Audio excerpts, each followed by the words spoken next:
এখানে তিনটা ভগ্নাংশ আছে, প্রত্যেকটা কোন ধরনের ভগ্নাংশ? মিশ্র ভগ্নাংশ। প্রত্যেকটা ভগ্নাংশ এখানে মিশ্র ভগ্নাংশ আকারে আছে। তাহলে মিশ্র ভগ্নাংশ থাকলে প্রথমে আমাদের কাজ কি? অপ্রকৃত ভগ্নাংশে রূপান্তর করা।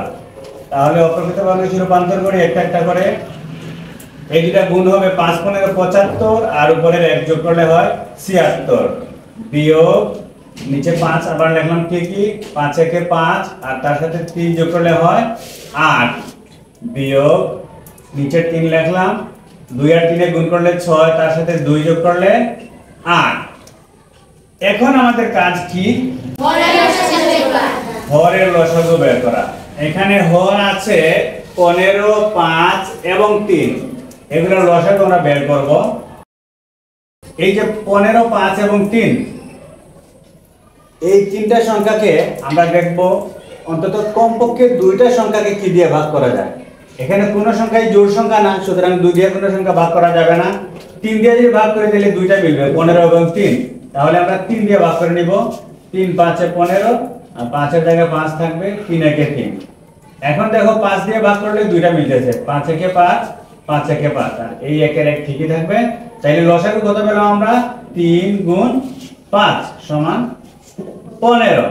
তাহলে এখানে নিচে লিখে নিব আমরা 15। এবারে কাজ হচ্ছে এই প্রত্যেকটা হর দিয়ে আমরা এই 15 কে ভাগ করব। ভাগফলের সাথে উপরের যে লব থাকবে সেটা গুণ করব। 15 দিয়ে 15 ভাগ করলে কত হয়? 1। একের সাথে উপরের 76 গুণ দিলে 76 একে 76, এই বিয়োগ চিহ্ন দিলাম। এবার এই 5 দিয়ে 15 ভাগ করলে কত হবে? 3। 3 এর সাথে 8 গুণ করলে 3 8 এ 24, এই বিয়োগ চিহ্ন দিলাম এখন। তারপর এই 3 দিয়ে 15 ভাগ করব, ভাগফল কত হবে? 5। 5 এর সাথে এই 8 যখন গুণ দিব তখন কত হবে? 40। 5 8 এ 40।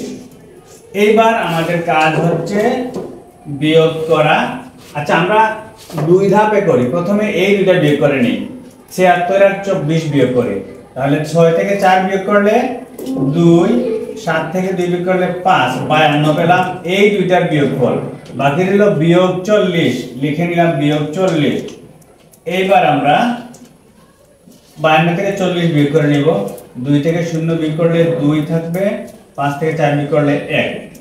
15 ভাগে 12। এটা কোন ধরনের ভগ্নাংশ? প্রকৃত ভগ্নাংশ। এখন আমরা দেখব এখানে নিচের সংখ্যা এবং উপরের সংখ্যা দুইটাকেই কোন সংখ্যা দিয়ে ভাগ করা যায় কিনা। তাহলে এবার দেখো তো তোমরা, এই 12 এবং 15 কে কোন সংখ্যা দিয়ে ভাগ করা যায়? 3 দিয়ে ভাগ করা যায়। 3 দিয়ে 12 কে ভাগ করলে 3 4 এ 12, 15 কে ভাগ করলে 3 5 এ 15। আমরা কি পেলাম? নিচে 5 উপরে 4। এই দুটো সংখ্যাকে আর কোন সংখ্যা দিয়ে ভাগ করা যায় না। তাহলে এটাই আমাদের উত্তর, 5 ভাগে 4। বুঝছো সবাই? জি। ঠিক আছে, এবার তোমরা খাতা তুলে নাও।